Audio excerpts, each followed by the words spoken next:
Welcome to Radio Plays. We are interviewing the author of Rabbit Onto Print, Ryan Armstrong. I'm David Soyka. Accompanying me is Sean M. Dale. How you doing, Ryan? Hello. Ryan, thank you for joining us today, man. It's good to see your face, and it's good to see you. Good to hear you. You know, we're actually really glad that we got a chance to do one of your plays. I know you passed on a few of them to us last year, and we're really happy to have been able to produce Rabbit. So, how did you first get started as a playwright? Tell us a little bit about your professional path. Well, starting as a playwright first goes back to starting writing, and my third grade teacher, Miss White, really got me into writing because I don't want to say acting out, but I was very talkative and disrespectful, and don't want to say class clown either, but she said, "Hey Ryan, why don't you sit down and write all these ideas out?" That's where that came from. And then as soon as I went into middle school, high school, that's when I started to get into the theater and finding that avenue as well. Is, hey, I can put all this down and make a little scene or a play all by myself. So I started to do that as well. How did it feel like going from like there to like working more professionally towards it? I wrote through college and put on scenes and everything. And as soon as I got out, I was a lot more active into the writing and getting plays out, and then starting to submit them to contests and them being collected by the theaters and putting them on. First one to do that was in Lafayette, Colorado, and the theater there, they put on a couple of my plays and absolutely loved it, and then started going throughout the states, and next one was in Pennsylvania, and one of the plays I submitted to the Lafayette Theater was actually published. So then I went from just a working playwright to a published playwright, and with that company I moved forward with one of my one acts, Al Was Right, which actually was just produced just last month in Wisconsin. Nice. Where in Wisconsin? Wisconsin Rapids. Oh, okay. Nice. Yeah. And that they hadn't put on a play there in 15 months going through the pandemic. So my play was the first live play they put on as the pandemic was closing. Do you think that's like lowered the standards or really raised the standards for what people do you think people are like, oh, whatever, just give me something? Or were they like, this is what I waited 15 months for? Like, well, I hope the first, but no, it got great review. Was actually on the news that's there. awesome. So very proud of that night. Yeah, that has to be quite an honor, to be the first play for a theater right out the gate of this pandemic to be produced live. That's really quite an accomplishment, man. That's really cool. And from everything they sent me, it looks like they did a fantastic job, and I'm so proud to see everything and what they're putting forth. So how does that work? Did they send you a live stream of the actual... No, unfortunately, I wasn't able to watch the whole thing, but they did send me little videos they used for advertisements or pictures or any kind of poster advertisement they did, and I knew they did a great job. They hit it right in the nose. So, do you do a lot of your research on the theaters that pick up your plays before you or when they submit them to you, or do they just? How does that whole relationship work out? It depends. Sometimes it depends on what the theater's looking for. And some of them I've written. One of them that I got published actually, that they put on in Pennsylvania. The whole play had to be centered on blaming it on the weather, basically. So I wrote a play called The Rain Problem, and they loved it. They put it on there. The next year, another theater in Pennsylvania put that on too. And then through that, it got published with T-Word Publishing, and there's been like 4 other theaters now throughout the United States that have bought it and put it up pre and during the pandemic. So you've had a good amount of work throughout the pandemic. A lot of people, at least, being able to see and produce your stuff. Yeah, and what I've noticed most right now is comedy and something a little uplifting is what's being picked up from me. Can't imagine why. So what were like your big writing inspirations? The first ones, the ones where you thought, oh, that's kind of my jam. And then if there's anyone now that sort of you even if they're not necessarily a current writer, but current for you inspiration, you know? Well, without going to playwriting, just off when I was young, I loved Stephen King, Louis L'Amour, all the classics, of course. And then as I've been a playwright or studied in college and so forth, people that have really stuck with me, David Mamet, Yasmina Reza, and August Wilson, of course. And I absolutely love Martin McDonough. His plays, of course, and then the movies he's done so far are fantastic. And, of course, Rebecca Gorman ONeal. Do you think there's something all those writers sort of have in common that draws you to them? Or do you think it's just, they're really good writers and therefore you enjoy it? Well, they're really good writers, but the characterization and I don't want to say for everything they write, but I just noticed the conversation, the dialogue, how nicely that flows with that particular play they're writing for that moment. And a lot of the themes are ever more apparent today than when they wrote it, whenever they wrote it. Especially with August Wilson's plays. Ma Rainey's Black Bottom was just up for Oscars earlier this year. Yeah. And watching that on Netflix, it still resonates today. Even though it's for that particular time and period, a lot of it still resonates. As a writer, that's wonderful, but some of the things may not be so hot of what resonates. So. So then, speaking of things that resonate with you, and thinking about Rabbit Onto Print being a current event piece, what about this story, in particular, prompted you to write about it? Well, originally, I wrote The Rabbit Onto Print a few years ago when I was writing.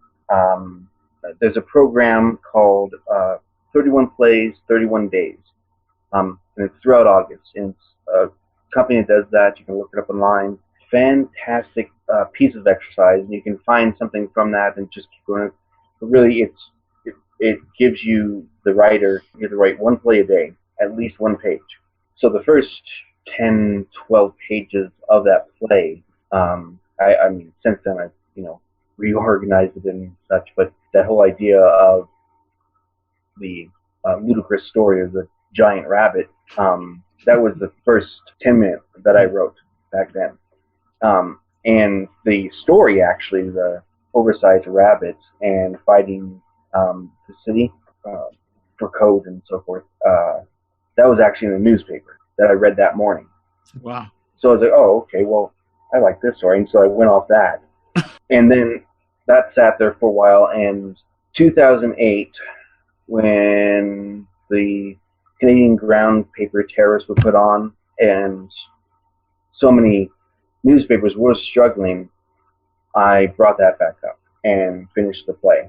I think that really stuck because it wasn't all just sadness and everything. Working in the workplace, like everybody has, the class clown, you have other people you meet in the workplace that it's all not sad. Sometimes it's just talking, going on with life and so forth. So I kind of want to mix all that, more of a dramedy.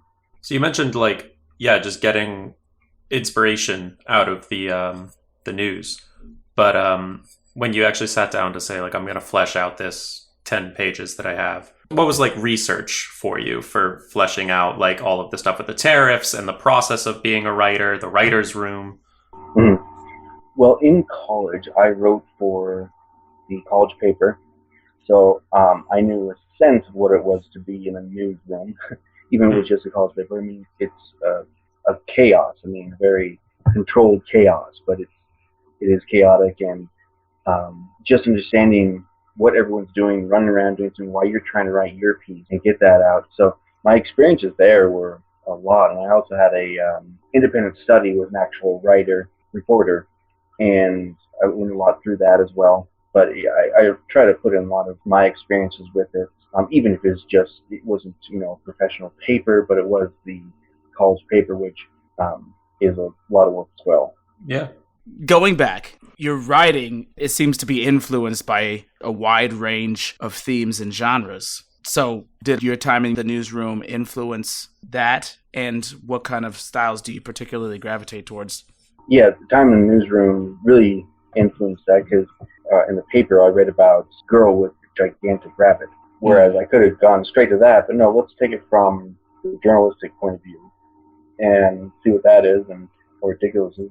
How can we one-up that and get our story in? So I went that route just because I've had that experience. Yeah, as I say, write what you know, but and I think as far as themes or genres, I've always liked the naturalistic plays, and then with my comedy, tragicomic, as I said, the dramedy. It's not all cries. It is a comedy. We may not get the joke, but it's a comedy. Yeah. Do you feel that you sort of set out to write like funny scenes, or do you just find yourself naturally being like, well, this is funny and I'm going to put it in because that's how people talk? Or do you say like, well, that last scene was kind of heavy, so now we kind of need a lighter scene? Like, what's your sort of like methodology? With something like this, I'll use the word tragic with what happened to all the people who work in newspapers and what they had to go through. I don't want to make this just a straight, Russian play and just like everything's just falling apart and going downhill. But it's an impending doom that we all know that everything went under. Most things went under, how to change things and everything, but on that year when they put that through. But again, it's not all tragic. Depending on the situation, I kind of always have to write something funny in there. There has to be something that lightens the mood, and then you can bring it down again, and then lightens the mood, and then brings it down again. But you can't have it all be sad. I mean, you can. No one would want to watch it, but you can, What prompts do you use for your writing? Oh, God, it can be a number of things.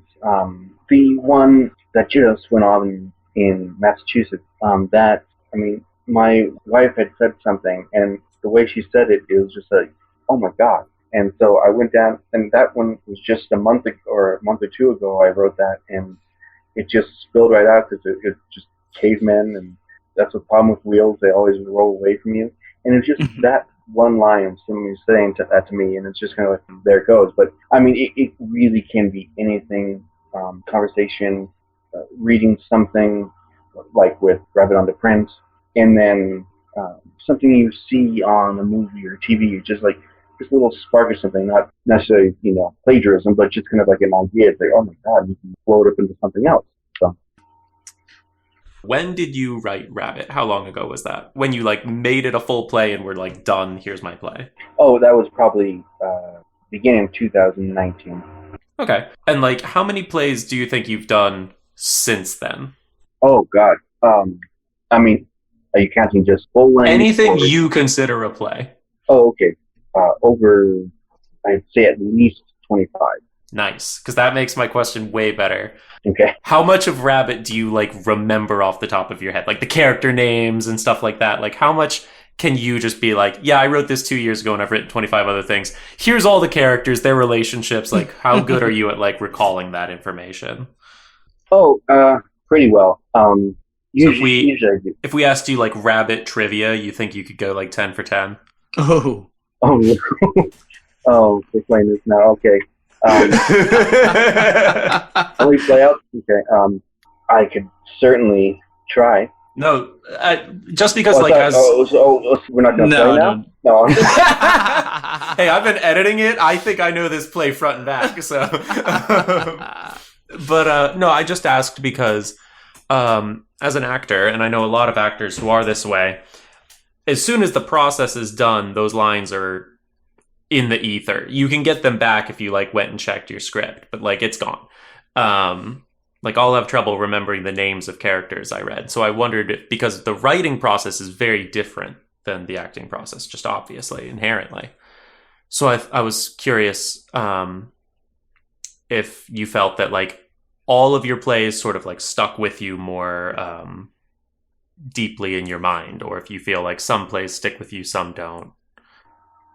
Some are easier to stick than others. Wrapping Up Print, that one sticks because I can feel what those particular characters were feeling.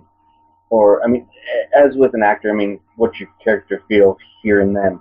Okay, well, you can pull it out and be like, okay, well, this is what they were going through, or what I was going through, depending on how you work.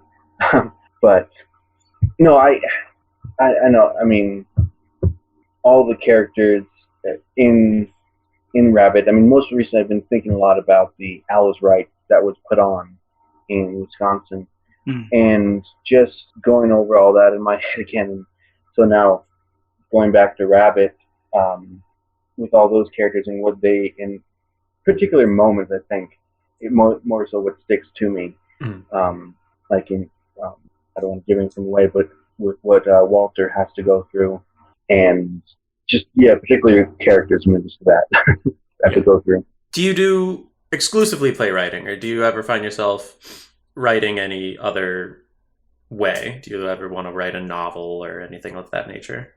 I do, actually, and I actually had, beginning of last year, I had my first book published. Oh, nice. The Dead of Denver City. It was just recently accepted by the Denver Public Library. Nice. So it's there too, but you can also purchase it online. But yeah, I've had short stories published. I've had poetry published, actually, in the Rocky Mountain, the now deceased Rocky Mountain News. But yeah, so I just write. I have that one book I published. I have other manuscripts, trying to get those out there. But I always come back to playwriting because that's me. Congratulations on that. That's really impressive, man, with being recognized by, being accepted by the Denver Public Library. No, I was very pleased when Denver Public Library actually accepted that, and they loved it. They don't have a lot of fiction in their Western historical section, so this was right down their street there. I most people can kind of understand what the process of getting a book published would be like, but what is the process of trying to get your book into a library like? Well, that one I just submitted to them, and they just in general said, hey, here's my book, this is what it's about, Denver, so Denver Public Library, and historical fiction about the beginning of Denver, and she sent me to that particular department, because they're the ones who would have handled anything like that. And he said he just immediately liked it and wanted it, and they don't get a lot of fiction in that section of the library. So do you also wear any other hats, like actor, director? I know part of this question, but, I'm still curious as to where it's taken you. I am an actor, director, stage builder, basically, producer. I run, I don't know if I should say company, but own group called Gestures with the Stage. And what we did is I wrote a play, usually just something from Mother Goose or a deal. I did Three Little Pigs with this one, and wrote Three Little Swine. It's that story, but it's kind of turned on its head, and kind of a la Shrek or something like that. And we put it on at the Ronald McDonald House for Children's Hospital here in Colorado. I directed it, had a bunch of my college acting colleagues and a family member, and they all took the parts. I made most of the costumes, the set, built the stage walls, and we put it on, and the Ronald McDonald House loved that. It's where the families stay while their kids are in the hospital for a long period of time. Right. We've mentioned you've got a book that you just published and got put in the library, all of the plays that you're currently doing. What are the, big projects you're working on right now? Well, I'm working on so many different, Maybe your favorites. Tell us which of your children you like the most, Ryan. Well, one of them I just finished that I had a lot of fun with is a comedy, more of theater of the absurd. It's a Western, and it's called The Dead Guy at Madame Pearl's Wet Whistle Saloon. I'm already in. It's kind of a little bit of a mystery, but more involved on theater of absurd, and there's a little hint of farce in there as well. But so, if you were to either be giving a TED talk or go back in time, talk to yourself, what's your your advice you would give a younger writer, or like a younger you, whatever? Oh, don't stop. That as clear and as confusing as that is, don't stop. Just keep writing, whatever you're doing, whether it be short stories, books, plays, poems, or things. Don't stop, because life is going to throw so many things at you, and certain famous authors will say, write this many number of words a day, yada yada yada. That's not always how it works. Things happen. So just don't stop. Keep going. It's going to be tough, but just keep going. Amazing advice.